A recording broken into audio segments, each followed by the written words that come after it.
Welcome back to another episode of the Five Lights F1 podcast. We have Brian back finally.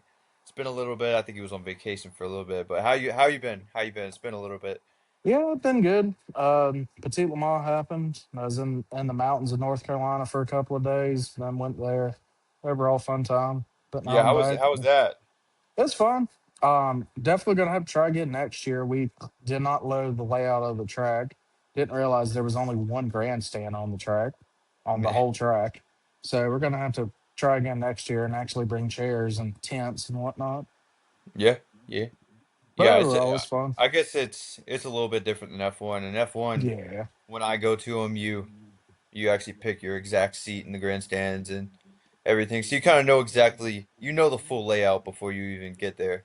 yeah. So yeah, it's much different. But anyways, there's a little bit of news. First off, we're coming off of the sprint qualifying. Nothing much happened there, other than Nico Hulkenberg looks pretty fast this weekend so far. Yeah, he But may be. He's definitely like if we do predictions, like he's definitely going to be featured in that he's should be finishing in the points like for sure. pretty easily this week. I don't really know what's up with that. I don't know where this little spark came from him, but I mean it's cool to see though. I mean it's cool to see a little Sauber up in the top 4 or 5 I area mean, yeah, it's on their last points. couple of races before they become Audi. Let's see if they Yeah. can get another podium.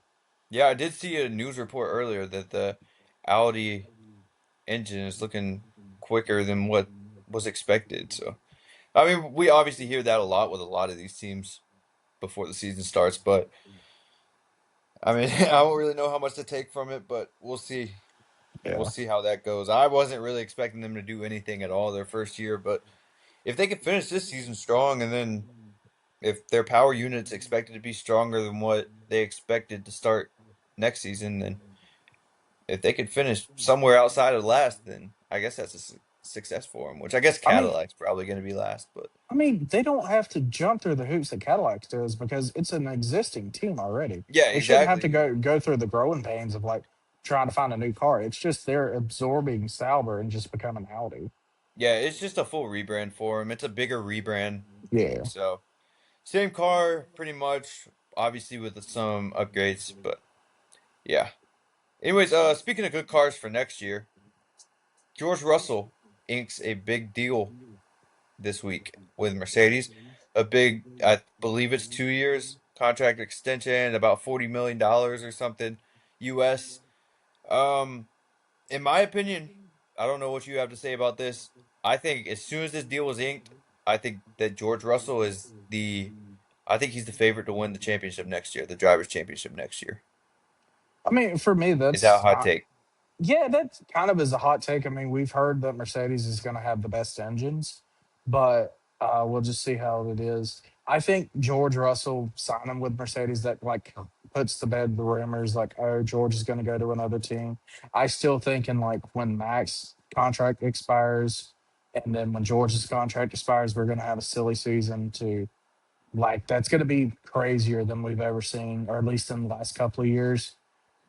But we'll just see how it is. But good for them to get the ink down or inked Yeah, out, and yeah. glad they I got it mean, done.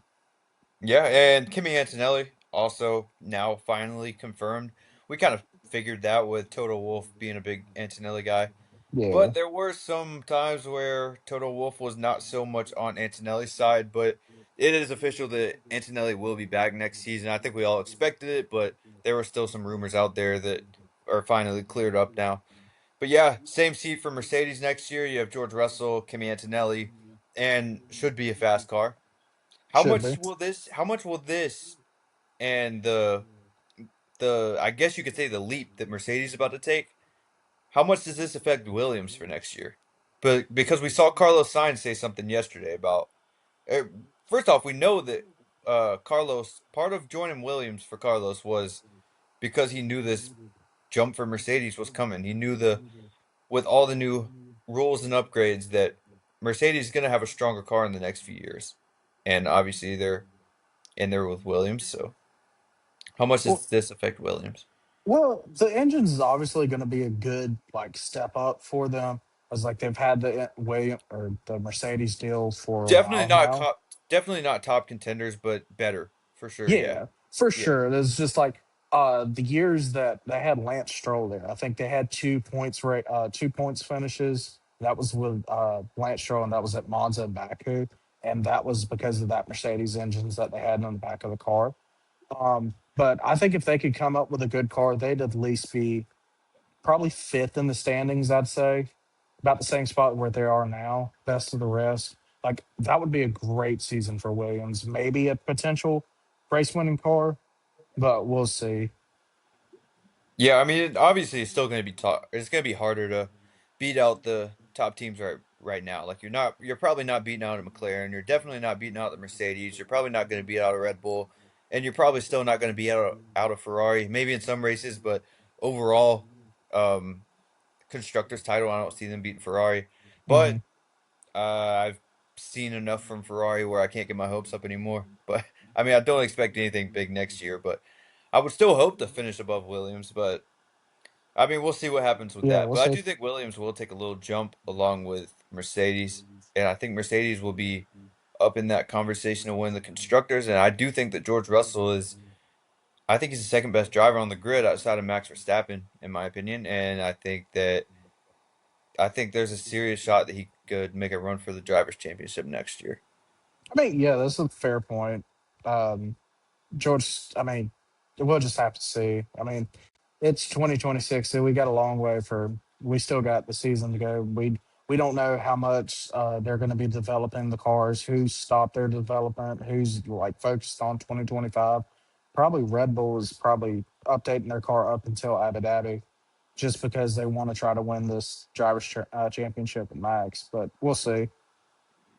Yeah, and speaking of Max, he qualifies P1 for the sprint race. So you can collect a little bit of more points from that. Not too much, but I mean, I mean, 8 points is eight anything helps him. points. Yeah, anything helps him at this point. And it is looking like another quicker McLaren weekend again. It seems like their pace is kind of finding itself again. Obviously, not as good as it was at the beginning of the year, but Max's Red Bull is still looking good. I think Max is just that great of a driver that Hmm. he's still getting pole on this. I don't. I think it's going to be a McLaren on pole for the main race for Probably. regular qualifying, Yeah, I but have that I too. mean, yeah, but I mean, Max to get pole and even the sprint, I mean, that's good for him when he's going head to head with really both McLarens for the drivers' championship.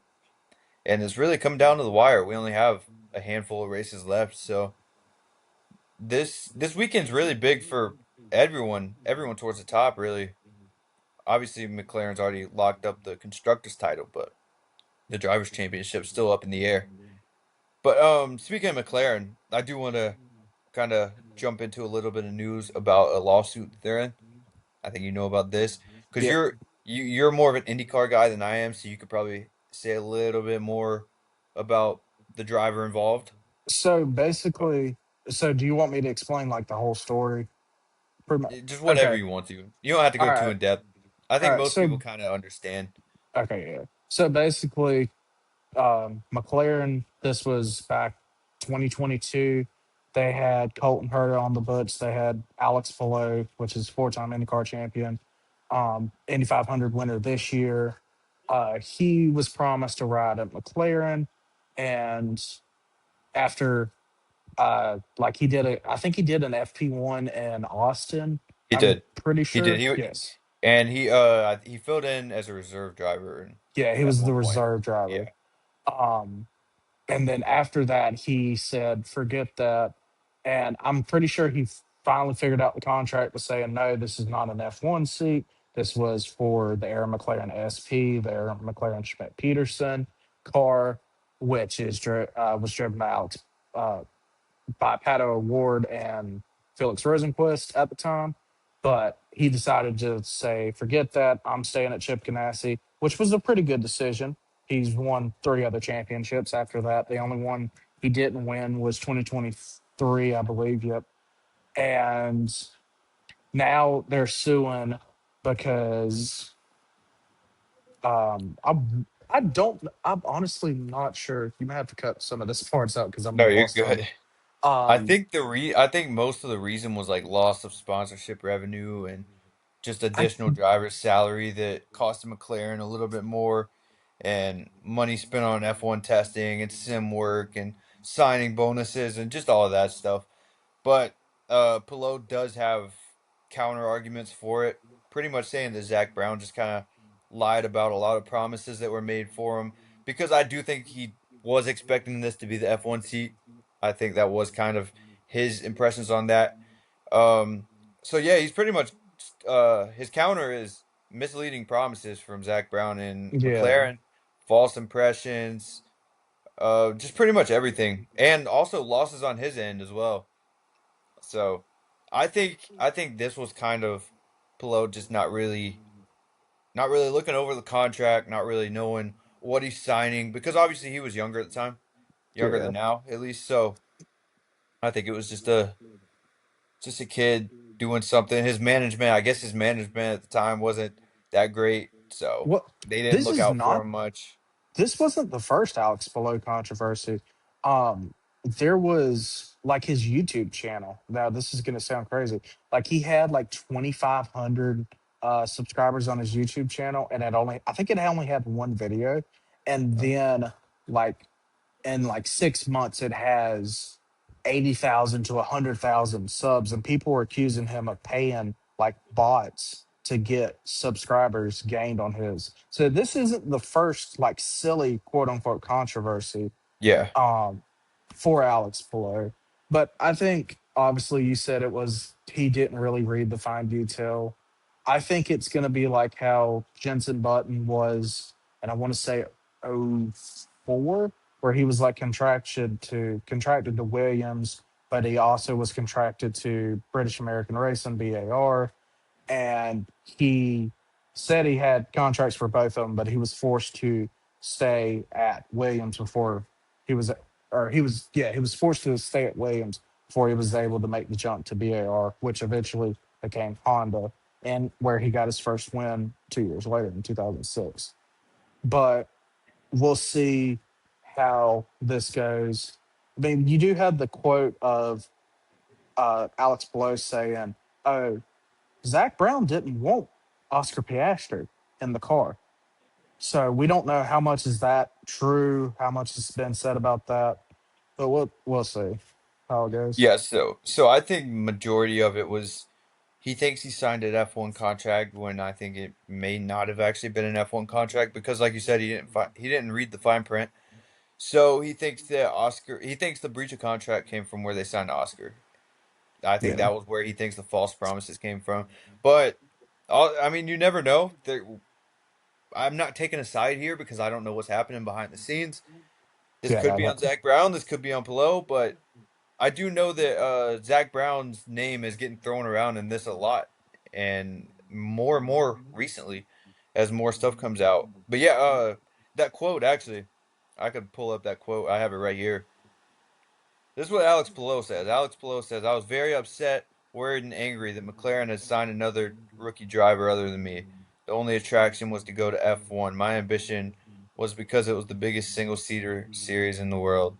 So it sounds like he just didn't really understand the contract, and Yeah, Oscar was the guy kind of all along. Unless something else did happen, like I said, I'm not taking sides because I don't know what's happening. But mhm, interesting story and interesting storyline, especially when McLaren's really heating up right now, and yeah, or not really heating up right now, but have been on a heater this year. But anyways, before we wrap it up, the U.S. Grand Prix is this weekend, so we'll do a little bit of talks and give a few little predictions about that, because there's not too much news right now to talk about. Other than one more thing, we won't go in depth about it because we don't know much detail and it's not confirmed. But uh, I did see a report earlier. I sent it to you that Franco Colapinto is most likely back for the um 2026 season with Alpine, which kind of shocked me. I kind of thought they would just get rid of him because, I mean, there were rumors even earlier this year that they could be trying doing again, or they could be bringing Paul Aaron in, or just some other things. But yeah, that's rumors right now, and it says that it should be confirmed pretty soon. So if it does get confirmed, we'll cover it more. But that's a rumor to Mhm. keep an eye on. But anyways, the Yeah. U.S. Grand Prix is this weekend. Anything? What is it? Uh, no, I was just gonna say the Apple deal that was just Yeah, that's a good one. announced. That's a Um, good one.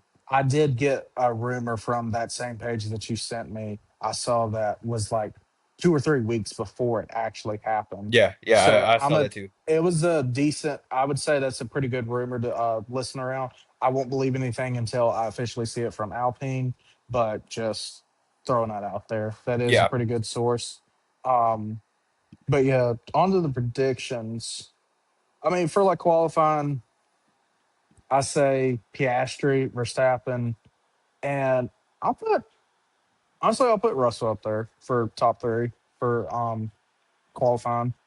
I can see it. Uh, I do think Piastri gets pole. I think Piastri gets pole because I think that's a big bounce back week for him. Obviously, he's frustrated. He's not shown much frustration at all in his career. He's kind of been the nice guy. mm, Now he's starting to show a little bit of frustration, so I do think that he'll come out and make a statement. I think he's hungry to come out and make a statement. So I do yeah. think that Piastri gets pole. If not Piastri, Max. I do think Max gets second. I hate I don't want to say it because I know people are going to get mad. I think Lando pulls some move in qualifying that kind of puts him back a little further, maybe P4, maybe P5, Hmm. somewhere. I think he underachieves in qualifying because he is still in the race for the drivers' championship, and we've seen him kind of fold under pressure so Yeah. far. And that's not me being a hater because I like Lando, so anybody don't come at me for it. I just think that's my prediction. I think that's what's going to happen. So Um, My prediction for the race, I mean, maybe I'm just biting hook, line, and sinker with the kick salver.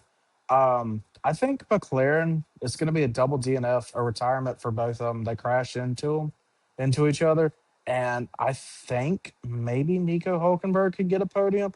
I may look dumb after the race, but this is what this podcast is for. I think McLaren double DNF and that's a fun one. Hulkenberg podium. That's a fun one. That is a fun one. So if McLaren double DNFs to it's obviously a Max win, right? Yes. Max? Yes. So Yeah, I mean, unless like his car has mechanical problems. Yeah, I think if they double DNF, then it's definitely a max win. talk about spicing up the drivers championship. That'll do it. That'll do it for you. Yeah, Yeah, it that's will. a fun take. That's a fun take. But we'll see. We'll see. Yeah, we'll see. I like I said, Piastri's showing some frustration now, so if they both go out then honestly, I wouldn't be that surprised because we've seen Lando pull some moves like that last week. Um, not I wouldn't say he's a dirty racer, but we've seen kind of signs where he can he can get a little aggressive. He can get a little over aggressive. Yeah, And maybe Piastri finally shows some of that because he's never really shown that. So maybe we'll see some of that being that he is a little heated with McLaren, Zach Brown, even Lando. Even Lando. yeah, Piastri did have a quote earlier. I forgot what it was. I can't find it right now, but it was pretty much even going into this week, he's still showing a little bit of frustration with the team. So definitely going to be interesting there. I think Max wins. I do think Max wins. I think the drivers' championship gets even more spiced up. I just think that I don't really know how. I think either a bad pit stop by McLaren or Max just gets a really good start and gets him on the first turn. I don't know. I just this feels like a Max Verstappen race. The Red Bull is usually quicker. They're usually pretty good at Texas in Texas. Usually the more open tracks, quicker turns and everything, mm, higher speed turns than most tracks. I think that the Red Bull's really well. I guess even the McLaren too, but I think the Red Bull's really gonna succeed here because of yeah. Max Verstappen. I don't think Yuki finishes that great, but I Mm-mm. do think that Max really he pulls a Max Verstappen and just does Max Verstappen things. So that's just my boring prediction. So Yeah, you gave a I fun mean, one, I gave a boring one. yeah, I mean, it's a fair prediction, but we'll see how it is or for the race, and we'll have that Monday Yeah, we will because have that Monday. That'll be out Monday. We'll record it Monday. I'll get it posted Monday. So yeah, be on the lookout for that. This is a little shorter of an episode because there's really not much to preview. We didn't want to go too in depth over everything because there is some big college football games coming on in 5 minutes too, and I have to cover that as well. Hmm. So that'll do it for this one. We will be back Monday for the race review. Race review is always more fun, so tune in for that one. So yeah, just tune back in Monday because we will be here doing the race review. Hmm.